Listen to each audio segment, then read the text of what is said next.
I want to go back to Coach K for just a second, because of the magnitude of his career and the importance and the impact that he's had on college basketball.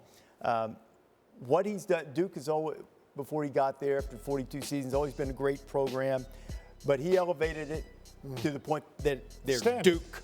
Now they became the standard while he was there.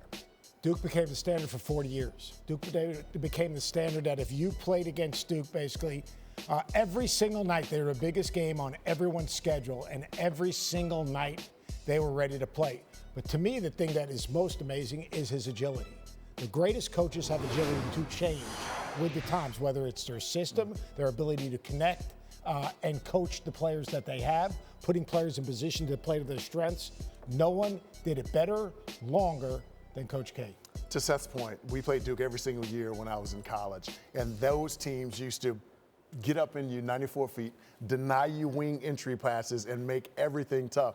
He got this team back to the Final Four, and this team doesn't turn you over, Seth. They don't deny you on the wings. Like, this team was not as good defensively as Duke's teams have been historically, and the greatness of Coach K figures out a way to put them back into a Final Four situation, to put them in position to be able to win a national championship, but just came up a little short.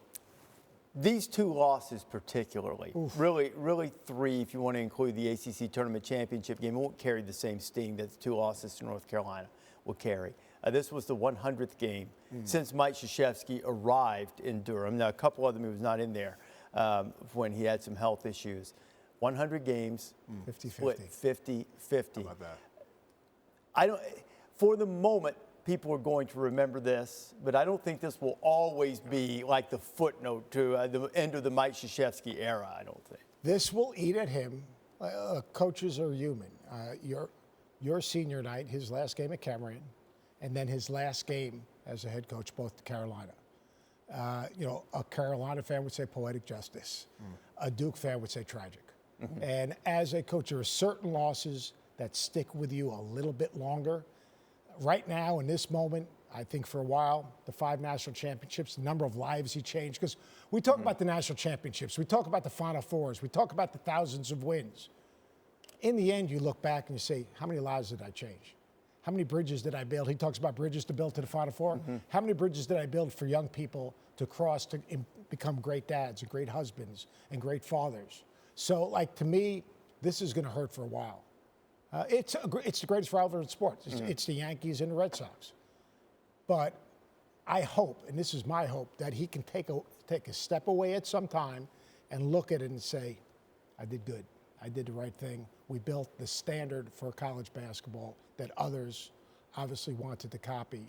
We did it at the highest level with integrity. We graduated when it was time. The guys went to 4-year, and we did right by the young people that played for us. I hope that we talk about Coach K that way, and I hope he can see himself through that lens.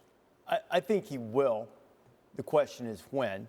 And to your point, Jay Billis and I hosted the Hall of Fame induction show today, with the announcement of the Hall of Fame class. And something that's applicable to this moment stuck with me from Del Harris, a great NBA coach who went into the Hall of Fame today, or was announced as going to be enshrined in September.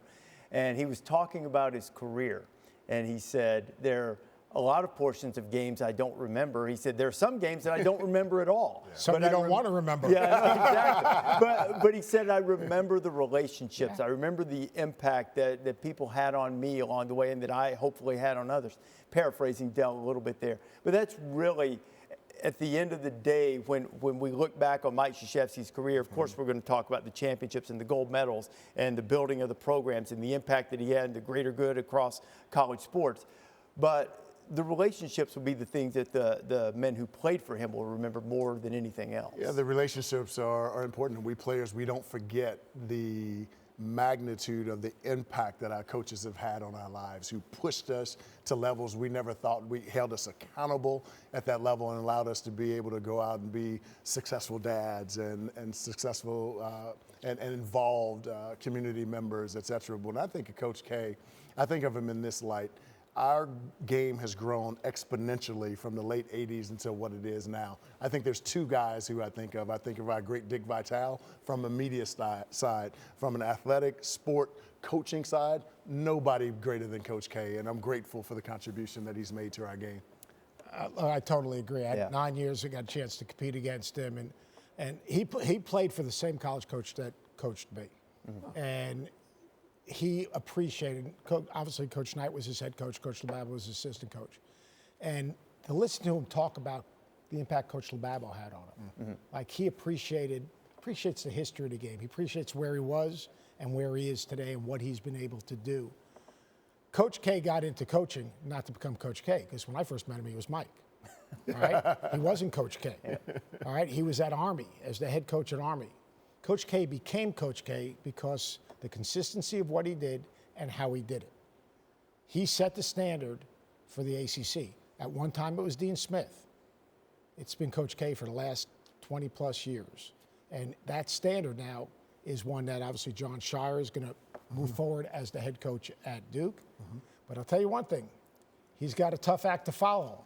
So there's a guy named Rece Davis, 8 miles down the road, that's going to play for a national championship. How about that? Monday. At least for this night, for this season, and this national semifinal, the standard was set by Rece Davis in North Carolina and his team.